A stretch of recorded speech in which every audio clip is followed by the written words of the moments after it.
एक जमाने की बात है। एक बहुत ही खूबसूरत राज्य था। उस राज्य में एक बादशाह रहता था। उसके केवल एक बेटी थी, नाम मोती शहजादी। वो उसकी सबसे प्यारी थी। एक दिन मोती शहजादी अचानक बहुत बीमार पड़ गई। हजारों वैद्य इलाज के लिए आए, हजारों दवाएं दी गईं, कोई फायदा नहीं हुआ। उसकी कमजोरी बढ़ती गई, उठना बैठना मुश्किल हो गया। किसी को समझ नहीं आया कि इतनी स्वस्थ और प्यारी शहजादी को क्या हुआ। एक दिन एक समझदार मंत्री ने बादशाह से कहा कि शहजादी की बीमारी केवल एक चीज से ठीक हो सकती है। बादशाह ने आश्चर्यचकित होकर पूछा, हजारों वैद्य थक गए, अब ये क्या अद्भुत चीज है। मंत्री ने हाथ जोड़कर कहा, महाराज, जो किसी की बीमारी लाइलाज हो जाए उसे जादू का आम खिलाएं, पल में ठीक हो जाएगी। बादशाह को यह सुनकर आश्चर्य हुआ। मंत्री ने बताया कि राज्य में एक पंडित जी रहते हैं। वे गरीब हैं लेकिन नेक दिल वाले हैं। उनके पास एक खास तोता है जो बिल्कुल इंसानों की तरह बात करता है। मंत्री ने कहा, इस तोते ने पहले भी बीमार लोगों को दवा बताई और ठीक किया है। बादशाह ने पंडित जी को बुलाया।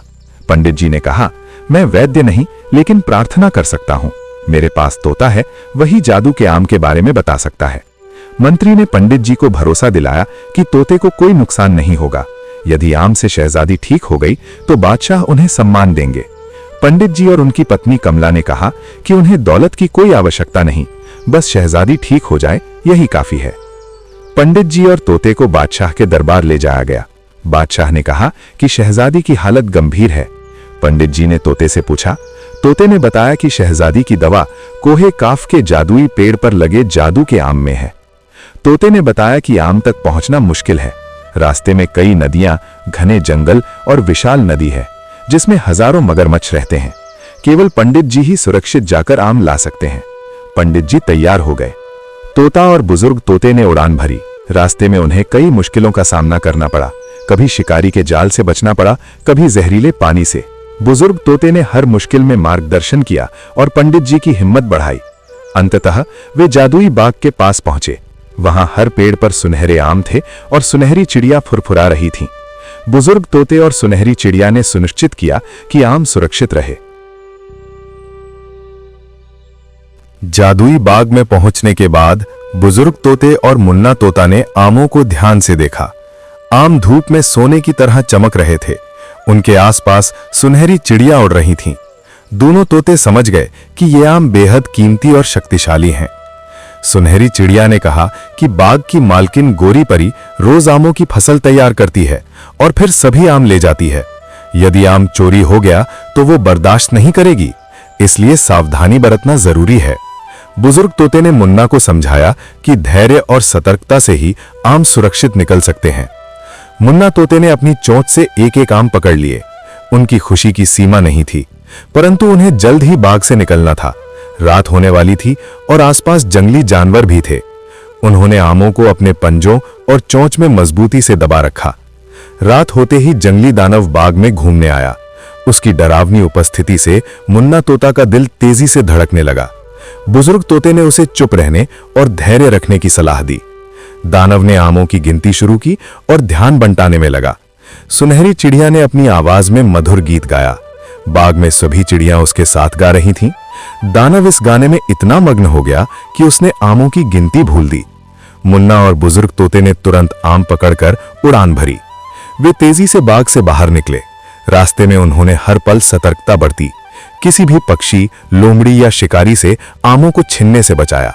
कई बार उन्हें पेड़ों पर बैठकर आराम करना पड़ा और पानी पीना पड़ा। कई दिन की उड़ान के बाद वे एक नदी के किनारे पहुंचे। नदी पार करना मुश्किल था, लेकिन बुजुर्ग तोते ने मार्गदर्शन किया। वे झाड़ियों के पास उतरकर आमों को सुरक्षित रखा और भूख प्यास मिटाई। लोमड़ी अचानक दिखी और आमों को अपने मुंह में दबा लिया। मुन्ना और बुजुर्ग तोते डर गए। बुजुर्ग तोते ने योजना बनाई कि कैसे आमों को बिना नुकसान पहुंचाए वापस लिया जाए। मुन्ना ने अपनी चोंच से लोमड़ी पर हल्का हमला किया और आम वापस ले लिया। इसके बाद दोनों तोते सुरक्षित उड़ते रहे। आमों की खुशबू और सुनहरी चमक दूर दूर तक फैल रही थी। रात को किसी छोटे गांव में रुके। वहां फूस और झोपड़ी की छत पर आम छुपाए। उन्होंने अगले दिन की तैयारी की। सुबह होते ही मुन्ना और बुजुर्ग तोते ने फिर उड़ान भरी। अब उनकी मंजिल पंडित जी का घर था। उनके उड़ान के रास्ते में छोटे छोटे गांव और जंगल थे, लेकिन दोनों तोते पूरी सतर्कता और हिम्मत के साथ आगे बढ़े। मुन्ना तोते ने बुजुर्ग तोते से कहा कि अगर आपके मार्गदर्शन और मदद नहीं होती तो मैं शायद जादुई आम नहीं ला पाता। बुजुर्ग तोते ने मुस्कुराकर कहा, सहयोग और धैर्य से बड़ी मुश्किल भी आसान हो जाती है। दोपहर तक वे पंडित जी के घर के करीब पहुंचे। पंडित जी के मंदिर का शिखर दिखाई दिया। मुन्ना और बुजुर्ग तोते ने आम सुरक्षित अपने पंजों और चोंच में दबाए रखा। अब शहजादी मोती की जान बचाने की घड़ी करीब थी। मुन्ना तोता और बुजुर्ग तोते ने पंडित जी के घर का रास्ता पकड़ लिया। पंडित जी ने मंदिर के ऊंचे शिखर पर चढ़कर उन्हें देख लिया। मुन्ना और बुजुर्ग तोते दोनों खुश थे कि अब शहजादी मोती तक जादुई आम पहुंचाने का अंतिम चरण शुरू होने वाला था। दोनों ने आमों की खुशबू और सुनहरी चमक को अपने पंजों में संभाले रखा। वे जानते थे कि आम खो जाएं या कोई छीन ले तो शहजादी की जान खतरे में पड़ सकती है। मुन्ना तोता ने बुजुर्ग तोते से कहा, अब हमें पूरी सतर्कता के साथ आगे बढ़ना होगा, एक भी गलती नहीं हो सकती। वे पंडित जी के घर पहुंचे। पंडित जी ने उन्हें प्यार से अपने हाथों में लिया। आमों को सुरक्षित रखने के लिए उन्होंने झाड़ियों और पेड़ों के नीचे छुपा दिया। मुन्ना तोता ने बुजुर्ग तोते से कहा, शहजादी को आम खिलाने का समय अब पास है, हमें जल्दी करनी होगी। बादशाह सलामत को भी खबर मिल गई कि आम पंडित जी के घर पहुंच गए हैं। उन्होंने खुशी से महल के बाहर निकलकर आम की प्रतीक्षा शुरू कर दी। पूरा शहर उत्साहित था। सभी लोग शहजादी के जल्द ठीक होने की उम्मीद में थे। पंडित जी ने आम को लेकर महल की ओर रुख किया। मुन्ना तोता बुजुर्ग तोते के साथ आम की सुरक्षा कर रहा था। रास्ते में किसी भी पक्षी या शिकारी से सावधानी बरती गई। आम को छुपाकर और हवा में तेज उड़ान भरकर वे महल पहुंचे। महल के दरबार में बादशाह ने अपने हाथ फैलाकर आम और दोनों तोतों का स्वागत किया। पंडित जी ने आम शहजादी के पास पहुंचाया।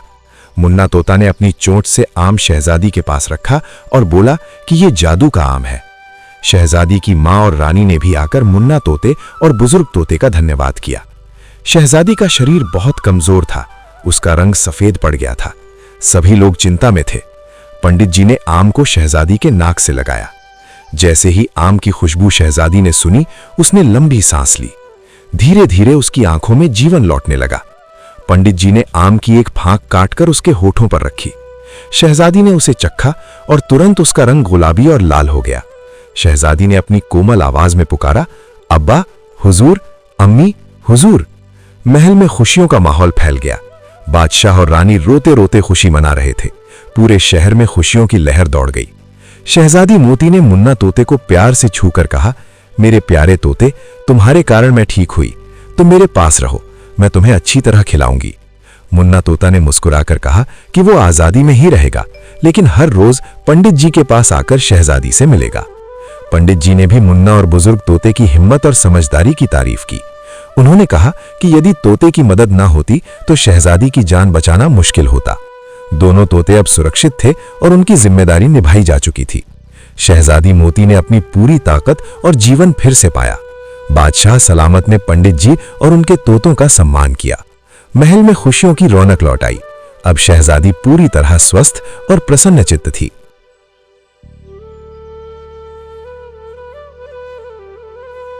शहजादी मोती अब धीरे धीरे पूरी तरह से स्वस्थ हो रही थी। उसका चेहरा लाल और गुलाबी हो गया था, आंखों में चमक लौट आई थी। पंडित जी और उनके तोते की वजह से उसे जीवन मिल गया था। बादशाह सलामत और रानी की खुशी का ठिकाना नहीं था। महल में हर तरफ खुशी का माहौल था। दरबारियों, वैद्यों और सैनिकों ने शहजादी की रक्षा और तोतों की बहादुरी की सराहना की। पंडित जी ने मुस्कुराकर कहा कि यह सब भगवान की कृपा और तोतों की निष्ठा की वजह से संभव हुआ। मुन्ना तोता और बुजुर्ग तोते अब रोज पंडित जी के पास आते थे। सुबह और शाम शहजादी मोती से मिलने आते। शहजादी ने अपने प्यारे तोतों के लिए सोने की पिंजड़ी नहीं बनाई, बल्कि उन्हें आजादी दी। उन्होंने कहा कि मुन्ना और बुजुर्ग तोते आजाद रहेंगे, फिर भी वो हमेशा उनके पास लौटेंगे। शहजादी के ठीक होने के बाद महल में तैयारी शुरू हुई। जश्न का माहौल छा गया। पूरे राज्य में खुशियों की लहर दौड़ गई। बादशाह सलामत ने घोषणा की कि अब राज्य में हर व्यक्ति की मदद करने का काम और नेक इरादों का सम्मान किया जाएगा। शहजादी ने पंडित जी और उनके तोतों की बहादुरी को याद करते हुए कहा कि उनके बिना यह संभव नहीं होता। मुन्ना तोता और बुजुर्ग तोते अब महल के प्रिय मित्र बन गए। शहजादी उन्हें प्यार और देखभाल देती, लेकिन उनकी आजादी का सम्मान करती। पंडित जी और उनकी पत्नी कमला भी महल में आए। उन्होंने शहजादी के स्वास्थ्य की देखभाल और आमों की शक्ति की कहानी सुनाई। सभी लोग हैरान थे कि छोटे पंखों वाले तोते ने इतनी बड़ी बहादुरी दिखाई। शहजादी मोती की दिनचर्या अब धीरे धीरे सामान्य हो गई। वो महल में घूमती, प्रजा से मिलती और अपने पिता की सलाह मानती। मुन्ना तोता रोज उसके पास आता और खेलता, उसके गहनों और बाग में उड़ान भरता। महल में खुशियों का माहौल लगातार बना रहा। सभी लोग शहजादी की ताकत और बहादुरी की कहानी सुनते। शहजादी मोती अब राज्य में नेक और समझदार शासक बन गई थी। उसका हर कदम और निर्णय न्याय और दया से भरा था। मुन्ना और बुजुर्ग तोते अब न केवल शहजादी के प्रिय मित्र थे, बल्कि महल की सुरक्षा और खुशियों के प्रतीक भी बन गए। वो शहजादी के साथ महल में हर जगह उड़ते, खेलते और उसे खुश रखते। शहजादी ने अपने राज्य के लोगों के लिए नए नियम बनाए। उन्होंने कहा कि हर गरीब, बीमार और जरूरतमंद व्यक्ति को मदद मिलनी चाहिए। पंडित जी और उनके तोतों की मदद से राज्य में सभी खुशहाल और सुरक्षित रहने लगे। इस तरह जादुई आम और तोतों की बहादुरी से शहजादी मोती न केवल जीवन में वापस आई, बल्कि उसने राज्य में प्रेम, सहयोग और न्याय का संदेश भी फैलाया। महल और राज्य में खुशियों का राज कायम हुआ। शहजादी मोती अब पूरी तरह स्वस्थ थीं और महल में खुशियों की रौनक लौट आई थी। उसने अपने पिता बादशाह सलामत के साथ राज्य के मामलों की जिम्मेदारी संभालनी शुरू कर दी। उसकी बुद्धिमत्ता और दयालुता से सभी दरबारियों और प्रजा प्रभावित हो रहे थे। मुन्ना तोता और बुजुर्ग तोते अब उसके नियमित साथी बन गए। वे महल में उड़ते, बागों में खेलते और शहजादी के पास समय बिताते। शहजादी ने उनके लिए सोने की पिंजरी नहीं बनाई, बल्कि उनकी आजादी का सम्मान किया। तोते भी जानते थे कि उनका प्यार और दोस्ती हमेशा के लिए है, लेकिन आजाद रहना उनकी खुशहाली के लिए जरूरी है। शहजादी मोती ने अपने राज्य में नए नियम लागू किए। हर गरीब और बीमार व्यक्ति को सहायता दी जाने लगी। पंडित जी और उनके तोतों की बहादुरी की कहानी पूरे राज्य में सुनाई जाने लगी। लोग समझ गए कि नन्हे पंख वाले जीव भी बड़ी हिम्मत और समझदारी दिखा सकते हैं। राज्य में हर जगह खुशहाली फैल गई। किसान अपने खेतों में खुश थे, बच्चे सुरक्षित खेल रहे थे और व्यापारी अपने कारोबार में सफलता पा रहे थे। शहजादी ने यह सुनिश्चित किया कि कोई भी व्यक्ति भूखा या बेघर न रहे। मुन्ना तोता अब हर दिन शहजादी मोती के पास आता। वो उसके साथ खेलता, महल के बागों में उड़ान भरता और उसे मनोरंजन करता। बुजुर्ग तोता भी उसके साथ समय बिताता और मुन्ना को सीख देता।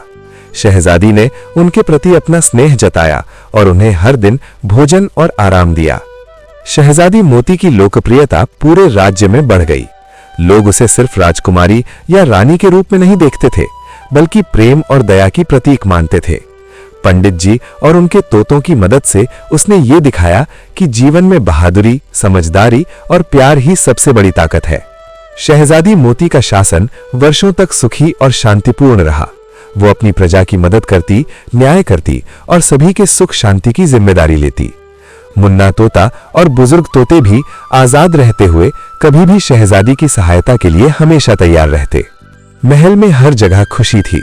बागों में फूल खिले हुए थे, पक्षियों की चहचहाहट सुनाई देती थी और बच्चों की हंसी से पूरे महल में उत्साह फैलता था। शहजादी मोती ने यह सुनिश्चित किया कि उसके राज्य में कोई भी दुखी न रहे। समय बीतता गया और शहजादी मोती ने अपने राज्य में प्रेम, न्याय और सहयोग की परंपरा कायम रखी। मुन्ना तोता और बुजुर्ग तोते ने भी अपनी आजादी का आनंद लेते हुए हमेशा शहजादी की सुरक्षा और खुशियों का ध्यान रखा। इस तरह जादुई आम और नन्हे तोतों की बहादुरी से न केवल शहजादी मोती की जान बची, बल्कि पूरे राज्य में खुशहाली, प्रेम और न्याय का राज कायम हुआ। शहजादी मोती ने अपने जीवन में हमेशा सच्चाई, बहादुरी और दया को अपनाया। राज्य में हर कोई खुश और सुरक्षित था। शहजादी मोती के साथ मुन्ना और बुजुर्ग तोते भी हमेशा महल और बागों में उड़ते, खेलते और सभी के दिलों में प्यार भरते रहे।